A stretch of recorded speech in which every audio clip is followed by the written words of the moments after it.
আমরা এখানে একটা প্রতিবাদ জানাতে এসেছি যে দীর্ঘদিন ধরে অনুপ্রবেশকারীরা বাংলাদেশের অনুপ্রবেশকারীরা এখানে লুকিয়ে ছিল।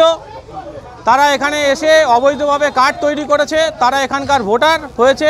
কাদের মদতে এগুলো হচ্ছে? এই বাংলা যদি সুরক্ষিত না থাকে তাহলে ভারত সুরক্ষিত থাকবে না। তো সেই জন্য আমরা চাই যে অনুপ্রবেশকারীরা অবিলম্বে ভারত ছাড়ুক।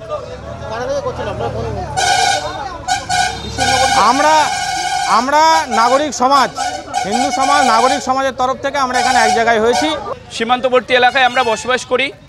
একটা সাম্প্রদায়িক দল বিজেপি এই কয়েকদিন ধরে এখানে অশান্ত পরিবেশ করার চেষ্টা করছে, শান্ত পরিবেশকে। যারা বাংলাদেশি, এক কথায় এখানে বর্ডার সীমান্তবর্তী এলাকা, বিএসএফ যদি তাদের পারাপার না করতে দেয়, বিশেষ করে বাংলাদেশ থেকে ভারতবর্ষে বর্ডার সিকিউরিটি ফোর্স তাদের ইন্ধনে এই পারে এসেছিল। ভারতবর্ষের বিভিন্ন রাজ্যে গুজরাট থেকে শুরু করে উত্তরপ্রদেশ সমস্ত রাজ্যে তারা এ যাবৎ পর্যন্ত বসবাস করছিল অবৈধভাবে। একমাত্র বর্ডার সিকিউরিটি ফোর্সের কারণে এটা আমরা সীমান্তবর্তী এলাকায় বিজেপি থেকে এই শান্ত পরিবেশকে অশান্ত করার মানে অবিরামভাবে করে যাচ্ছে। সেই জায়গা থেকে আমরা যারা পঞ্চায়েত প্রতিনিধি থেকে যারা সাধারণ মানুষজন আমরা শান্ত পরিবেশ তৈরি করার চেষ্টা করছি। খুলনা জেলা, বাংলাদেশ খুলনা জেলাতে এখানে কাজের সূত্রে এসেছিলাম, 6 বছর আগে এসেছিলাম। এখন আমরা আমাদের দেশে ফিরে যেতে চাচ্ছি।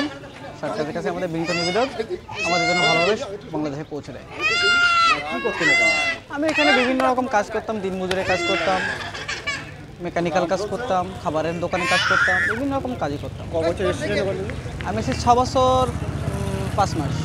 আমরা এসেছিলাম অ্যাকচুয়ালি বর্ডার টপকে অনুপ্রবেশকারী হিসাবে, চুরি করে এসেছিলাম। এখন এসআর হচ্ছে রাজ্যে যেখানে আমরা থাকতাম সেখান থেকে আমাদের বলছে তোমরা অন্যত্রে বেরিয়ে যাও। কাউন্সিলর যারা আছে তারা বলছে অন্যত্রে বেরিয়ে যাও, এলাকাবাসী বলছে, বাড়িওয়ালারা বলছে, এই জন্য আমরা চলে যাচ্ছি আমাদের দেশে।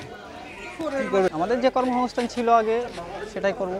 এখন এটা তো স্বাভাবিক যে কোনো জায়গায় যে থাকে তার একটা মায়া পড়ে যায়। তো এখানে ছিলাম, মায়া তো লাগবেই।